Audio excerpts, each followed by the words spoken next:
इस एडिटोरियल में हम बात करेंगे वातावरण के बारे में, जलवायु परिवर्तन के बारे में, कार्बन उत्सर्जन, ग्रीन हाउस गैसेस के बारे में। पॉजिटिव क्लाइमेट है ना, कि भाई एक तरीके से अगर हम देखें तो वातावरण जो है वो पॉजिटिव नज़र आता है। एंगेजमेंट विथ द यूएस, अभी हाल ही में क्या हुआ, भारत और अमेरिका की बातचीत हुई। किस बात को लेकर, कि भाई ये जो कार्बन उत्सर्जन है इसे कम किया जाए, ऊर्जा के जो नवीकरणीय संसाधन हैं उन पे जोर दिया जाए। तो एंगेजमेंट विथ द यूएस, कि अमेरिका के साथ शामिल होना, बातचीत करना। शुड हेल्प इंडिया, इसके माध्यम से भारत को हेल्प मिलनी चाहिए। एक्सपेंड मिटिगेशन, कि भारत जो है विस्तार करे। एक्सपेंड का मतलब है और फैलाना, विस्तार करना। किस चीज़ का विस्तार करे भारत? मिटिगेशन। मिटिगेशन का मतलब होता है कोई भी चीज़ जो हानिकारक है उसे कम करना, उसे कहा जाता है मिटिगेशन। अडेप्टेशन एक्शन, और क्या करे भारत? अडेप्टेशन। अडेप्टेशन का मतलब होता है अपने आप को परिस्थितियों के अनुरूप ढालना, यानी कि भारत क्या करे, कुछ नए एक तरीके से ऊर्जा के संसाधनों को अपनाए, उनके अनुसार अपने आप को ढाले। ऐसा नहीं है कि भारत जो है पुराने जो ऊर्जा के संसाधन है, जो पारंपरिक ऊर्जा के संसाधन हैं, उनके ऊपर ही निर्भर बना रहे। India's front line position, front line का मतलब होता है बिल्कुल मुख्य होना। जैसे आप अगर बिल्कुल आगे हो, बिल्कुल मेन हो आप, तो आपको कहा जाएगा फ्रंट लाइन वर्कर्स। तो इंडियाज़ फ्रंट लाइन पोजिशन, तो भारत की जो पोजीशन है वो काफ़ी अहम है। एज किस रूप में? थर्ड हाईएस्ट एमिटर, एमिटर का मतलब है उत्सर्जक, emitter of green house gases. तो भारत जो है एक तरीके से आप कह सकते हो कि एक तरीके से तीसरा सबसे ज़्यादा ग्रीन हाउस गैसेस का उत्सर्जन करने वाला जो है भारत देश है। तो भारत ने क्या किया है? हैज़ शार्पन फोकस, कि अपने फोकस को है ना, अपने ध्यान को और ज़्यादा केंद्रित किया है on its future policy course, का मतलब होता है मार्ग, कि भारत का आने वाला जो भविष्य है उसमें भारत की पॉलिसीज़ क्या होंगी, उनका मार्ग क्या होगा, उस पर और ज़्यादा फोकस भारत ने किया है। टू मिटिगेट कार्बन एमिशंस, कि भारत आने वाले समय में क्या पॉलिसीज़ बनाएगा कार्बन उत्सर्जन को कम करने के लिए, उसे मिटिगेट करने के लिए। Under the Paris agreement, Paris agreement के तहत। भाई पेरिस एग्रीमेंट के तहत क्या बातें हुई है कि प्रत्येक देश जो है कार्बन उत्सर्जन को कम करने की कोशिश करेगा, है ना। तो भारत जो है अब अगले भारत की पॉलिसीज क्या होंगी? इट हैज़ एन इररिफ्यूटेबल क्लेम, देखो इररिफ्यूटेबल का मतलब होता है जिससे आप इनकार नहीं कर सकते, है ना। रिफ्यूटेबल का मतलब जिसको इनकार किया जा सकता है ना, कि इट हैज़ एन इररिफ्यूटेबल क्लेम का मतलब है दावा, कि इस दावे से जो है इनकार नहीं किया जा सकता। To a big part of the remaining global carbon budget, है ना। टू अ बिग पार्ट, कि भारत जो है एक तरीके से दावा करता है किस बात का? ऑफ द रिमेनिंग, शेष ग्लोबल कार्बन बजट, कि वैश्विक रूप से कार्बन को कम करने के लिए जो बजट रखा गया है उस पर भारत जो है अपना एक बड़ा दावा पेश करता है ना। अलॉन्ग विथ का मतलब है के साथ में।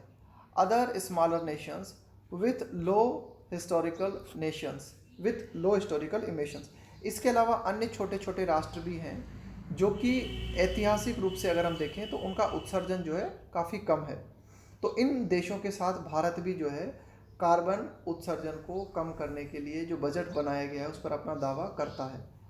बट रूम फॉर मन्यूवरिंग, रूम का मतलब है यहाँ पे जगह, फॉर मन्यूवरिंग, मन्यूवर का मतलब होता है पैतरेबाजी करना, चालबाजी करना, है ना। But room for manoeuvring has shrunk, का मतलब है सिकुड़ जाना, कम हो जाना। इन अ वर्ल्ड, एडिटोरियल कहता है लेकिन हम एक ऐसे संसार में हैं जहाँ अब पैतरेबाजी करने की गुंजाइश नहीं रह गई है, कम से कम भारत के लिए। In a world facing record temperature, कि अब हम एक ऐसे संसार में रह रहे हैं जो कि बहुत ही ज़बरदस्त टेम्परेचर्स का सामना कर रहा है ना, लगातार टेम्परेचर में वृद्धि हो रही है। एंड कालामिटस वेदर इवेंट्स, कालामिटस का मतलब है विनाशकारी, आपदाकारी, वेदर इवेंट्स, और मौसम से जुड़े हुए कई घटनाएं हमें देखने को मिल रही हैं जो कि बहुत ही ज़्यादा विनाशकारी हैं। तो अब ऐसे समय पे आपको कुछ ना कुछ एक्शन लेना ही पड़ेगा। आप जो है चालबाजियाँ करके, है ना, मैन्यूवरिंग करके, तिकड़मबाजी भिड़ा के जो है बच नहीं सकते। देयर इज एस्केलेटिंग प्रेशर, एक दबाव है। एस्केलेटिंग का मतलब है बढ़ता हुआ, कि भारत के ऊपर एक बढ़ता हुआ दबाव है इंडिया के लिए। टू कमिट इटसेल्फ, कमिट का मतलब है प्रतिबद्धता दिखाना, कि भारत जो है अपने आप को प्रतिबद्ध करे किस चीज़ के लिए? अ डेट, कि भारत एक तारीख बताए when it can achieve net zero, कि भारत किस तारीख तक नेट कार्बन एमिशन जो है उसे जीरो कर देगा। Removing as much greenhouse gases as it emit, देखो नेट जीरो कर देने का मतलब होता है कि जितनी ग्रीन हाउस गैसेस आप उत्सर्जन कर रहे हो, है ना, उसको आपको रिमूव करना है, उतनी ही ग्रीन हाउस गैसेस को ना। Removing as much greenhouse gases as it emits, कि भाई जितनी आप ग्रीन हाउस गैसेस निकाल रहे हो उसी को आप जो है आपको समाप्त भी करना है। तो भारत कब तक कर देगा वो डेट भारत को बतानी चाहिए। On the lines of the goal set by the US and the European Union for mid century, on the lines of, कि भाई इनके अनुरूप होते हुए, कि भाई जैसे कुछ गोल सेट किए गए हैं अमेरिका के द्वारा, इसके अलावा यूरोपियन यूनियन के द्वारा, है ना, इस शताब्दी के मध्य तक का टाइम देते हुए उन्होंने कुछ गोल सेट किए हैं, जैसे कि अमेरिका है और ये जो यूरोपियन यूनियन की अगर हम बात करें तो उन्होंने कहा है कि भाई हम इस सदी के मध्य तक जो है नेट जीरो एमिशन प्राप्त कर लेंगे। इसके अलावा चाइना ने कहा है एंड 2060 बाय चाइना, ना चाइना ने डेट दी है 2060 तक हम जो है ऐसा कर लेंगे। Declaring a net zero plan under the Paris pact, Paris समझौते के तहत, ध्यान रखना ये बहुत ही जनरल क्वेश्चन है ना, लेकिन नहीं पता होता कि भाई ये जो पेरिस पैक्ट है ना किससे जुड़ा हुआ है, पेरिस समझौता है ना, तो जलवायु परिवर्तन से। तो declaring a net zero plan under the Paris pact, Paris pact के तहत नेट जीरो प्लान की घोषणा करना इज अ डिस्क्वाइटिंग प्रोस्पेक्ट, डिस्क्वाइटिंग का मतलब है बेचैन करने वाला, प्रोस्पेक्ट का मतलब है संभावना। तो पेरिस पैक्ट के तहत नेट जीरो एमिशन प्लान की घोषणा करना जो है अपने आप में एक बेचैनी पैदा करने वाली संभावना है। प्रोस्पेक्ट का मतलब है संभावना। क्यों? क्योंकि अगर हम नेट जीरो प्लान को लागू करते हैं या उसकी घोषणा करते हैं, इट वुड इम्पोज, इम्पोज का मतलब है एक तरीके से थोपना, लागू करना। एक्सपेंसिव का मतलब है बहुत ही महंगे चॉइसेस। तो फिर भारत को क्या करना पड़ेगा, एनर्जी के लिए बहुत ही महंगे विकल्पों पर जाना होगा, पर्टिकुलरली इन एनर्जी प्रोडक्शन, खास करके एनर्जी के उत्पादन में। दैट कॉनंड्रम, कॉनंड्रम का मतलब होता है कोई बड़ी समस्या, has been addressed at least partially. तो एडिटोरियल कहता है कि भाई अब भारत के लिए क्या है कि ठीक है भारत नेट जीरो पे आना चाहता है, लेकिन नेट जीरो पे आने के लिए आपको क्या करना पड़ेगा, कुछ ऐसी टेक्नोलॉजी आपको चाहिए, फंड आपको चाहिए जिसके माध्यम से आप कार्बन एमिशन को रिड्यूस कर सको। तो ये जो बड़ी समस्या है भारत के लिए कि फंड कहाँ से लाए, टेक्नोलॉजी कहाँ से लाए, तो यह जो है इसका समाधान कर दिया गया है। दैट कॉनंड्रम, ये जो बड़ी समस्या है हैज़ बीन एड्रेस्ड, इसका समाधान कर दिया गया है। एट लीस्ट, कम से कम, पार्शियली, आंशिक रूप से ना, थोड़े बहुत रूप से आप कह सकते हो, by visiting US special presidential envoy for climate John Kerry, कि भाई अभी हाल ही में दौरा किया गया अमेरिका के, आप कह सकते हो कि राष्ट्रपति के जो विशेष प्रतिनिधि हैं, कौन, एक जॉन कैरी है ना, उनके द्वारा भारत का विजिट किया गया और उस विजिट के दौरान ये जो समस्या है उसका जो है समाधान किया गया। क्यों? क्योंकि ये जो मिस्टर जॉन कैरी हैं इन्होंने वादा किया है भारत से of financing and technology to make renewable energy, कि मिस्टर जॉन कैरी ने कहा है कि अमेरिका भारत को जो है फाइनेंस भी उपलब्ध कराएगा, पैसा भी उपलब्ध कराएगा और टेक्नोलॉजी भी उपलब्ध कराएगा। किस बात के लिए?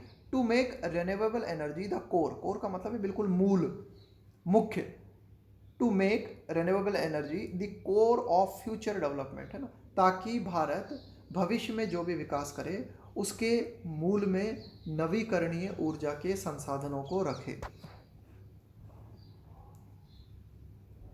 Specific areas of cooperation to bring down emissions, specific area को, स्पेसिफिक एरिया का मतलब है कुछ विशिष्ट क्षेत्र, है ना, कॉपरेशन का मतलब है सहयोग, टू ब्रिंग डाउन का मतलब है कमी लाना, एमिशंस का मतलब है उत्सर्जन, कि उत्सर्जन को कम करने के लिए, उसमें कमी लाने के लिए सहयोग के कुछ विशेष क्षेत्र जो है निर्धारित किए गए हैं।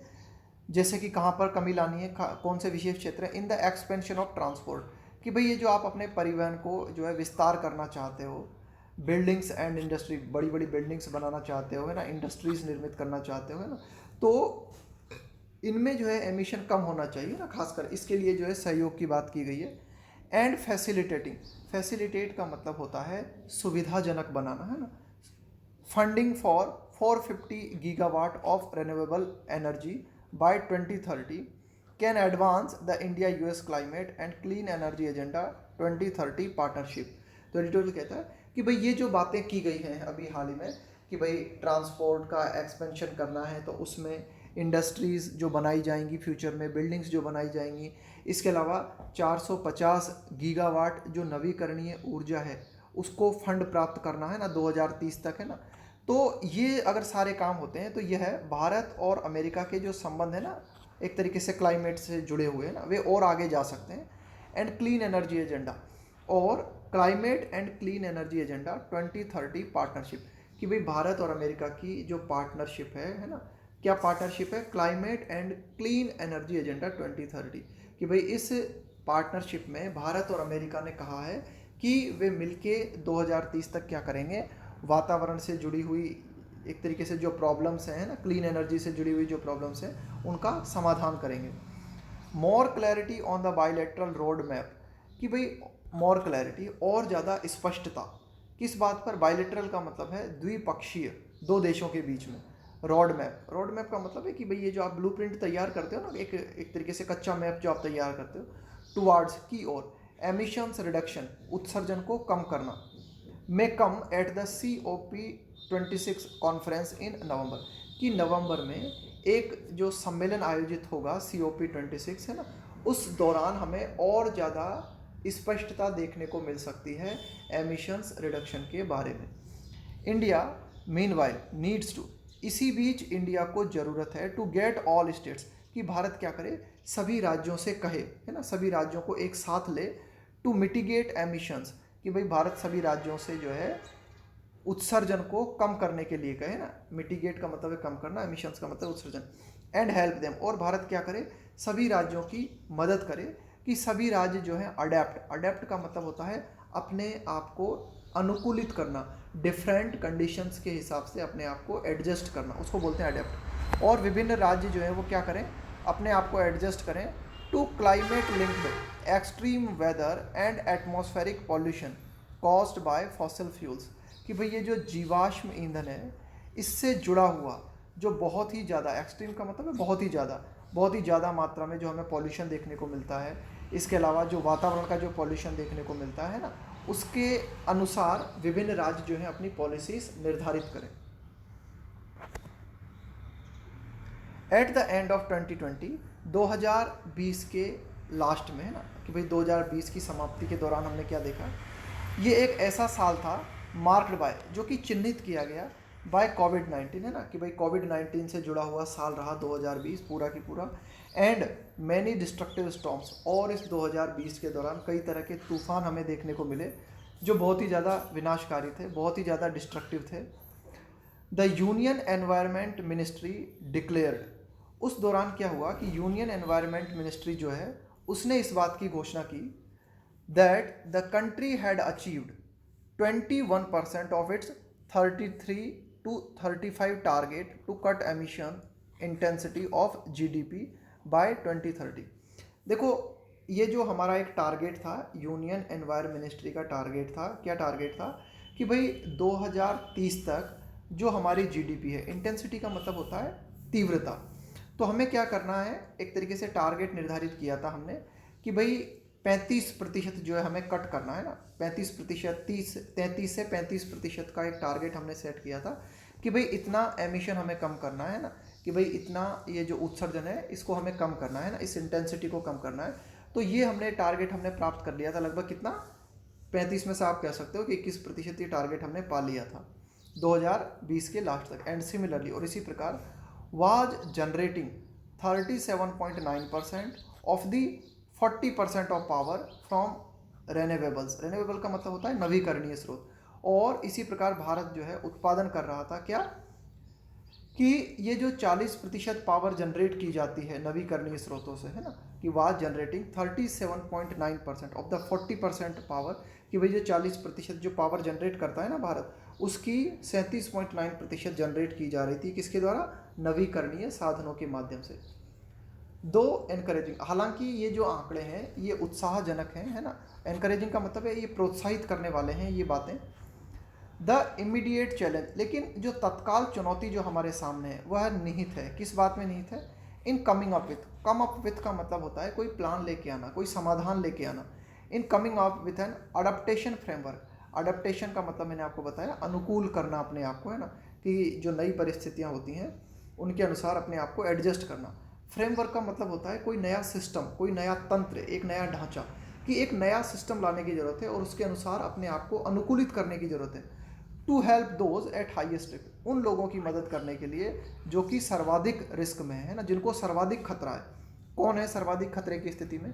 द मिलियंस, लाखों की संख्या में वे लोग living in the path of, जो कि रह रहे हैं, कहाँ पे रह रहे हैं?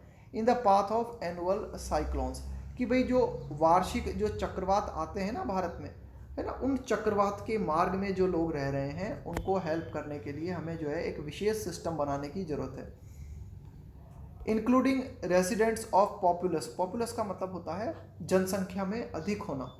कोस्टल सिटीज़, कि समुद्र तटीय जो शहर हैं जो कि घने बसे हुए हैं, है ना, इनको भी आप शामिल कर लो, इनके निवासियों को भी आप शामिल कर लो। इनके लिए भी एक विशेष सिस्टम बनाने की ज़रूरत है, क्योंकि ये जो समुद्री तूफान आते हैं ना, उनसे ये लोग ही सर्वाधिक प्रभावित होते हैं। रेजिंग, रेज का मतलब होता है उठाना और ऊपर उठाना किसी चीज़ को, है ना। Raising the ability of city administrations, कि भाई जो हमारा शहर का जो प्रशासन है उसकी जो क्षमता है उसको ऊपर उठाते हुए। टू हैंडल, ताकि हमारा जो शहर का प्रशासन है वो हैंडल कर सके, सब, है ना, मैनेज कर सके किस चीज़ को? Tens of millions of litres of water regularly dumped, dumped का मतलब है फेंकना, in just a few days, कि भाई एक तरीके से आप कह सकते हो कि लाखों लीटर जो पानी होता है उसको लगातार जो है फेंक दिया जाता है कुछ ही दिनों में। इसको मैनेज करने की ज़रूरत है, रिक्वायर्स प्लानिंग, है ना, इसको एक तरीके से प्लानिंग के साथ योजना पूर्वक इस पानी को प्रयोग किए जाने की ज़रूरत है। और फंडिंग एंड पॉलिटिकल कमिटमेंट, इसके अलावा आप कर सको, आप जो है प्लानिंग बिल्कुल ठीक तरह से बना सको, उसके लिए पैसे की ज़रूरत है और एक राजनीतिक कमिटमेंट चाहिए। कमिटमेंट का मतलब होता है डेडिकेशन, प्रतिबद्धता दिखाना किसी काम को करने को लेकर। Making low cost insurance available for houses, उन घरों के लिए जो है कम कीमत पर इंश्योरेंस अवेलेबल कराना, कम कीमत पर बीमा उपलब्ध कराना। किन घरों के लिए? अगेंस्ट क्लाइमेट रिलेटेड लॉसेस, कि भाई कई जो घर हैं वे ऐसी जगहों पे सिचुएटेड हैं जहाँ पर बार बार जो है क्लाइमेट से संबंधित आपदाएं आती रहती हैं, तो उन घरों का बीमा सुनिश्चित होना चाहिए और वो बीमा जो है कम कीमत पर होना चाहिए। तो इसके माध्यम से क्या होगा? विल रेज, रेज का मतलब यही है ऊपर उठाना। रेसिलियंस, रेसिलियंस का मतलब होता है पुनः ठीक होने की क्षमता, कि आप पे बहुत खतरनाक चोट पड़ी और आप फिर से उठ खड़े होते हो। तो ये एडिटोरियल कहता है कि इसके माध्यम से कि जो हमारी क्षमता है उसको रिकवर होना, हमारी जो रिकवर होने की क्षमता है ना, उसे ऊपर उठाने में मदद मिलेगी अगर हम ये काम करते हैं। एंड लीड टू, और अगर हम ये काम करते हैं तो ये कारण बनेगा। लीड का मतलब है कारण। टू ऑडिट्स, है ना, कि भाई सरकार जो है लेखा जोखा कर पाएगी। एनकरेजिंग, प्रोत्साहित करते हुए। And audit encouraging governments to reduce risk, ताकि सरकार जो है क्या कर सके, सरकार को एनकरेजिंग गवर्नमेंट, सरकार को प्रोत्साहन मिलेगा टू रिड्यूस रिस्क, की सरकार जो है रिस्क को कम से कम कर सके। भाई जैसे अगर हम इस तरह की व्यवस्था करते हैं कि जो भी घर हैं जो बहुत ही ज़्यादा वल्नरेबल है, बहुत ही ज़्यादा जोखिम की स्थिति में, उनका बीमा वगैरह सुनिश्चित हो जाता है, तो उनका जो है ठीक तरह से रिकॉर्ड मेंटेन किया जा सकता है ना, उनकी ठीक तरह से ऑडिट की जा सकती है। तो इस तरह से सरकार को भी प्रोत्साहन मिलेगा ताकि जोखिम को जो है कम से कम किया जा सके।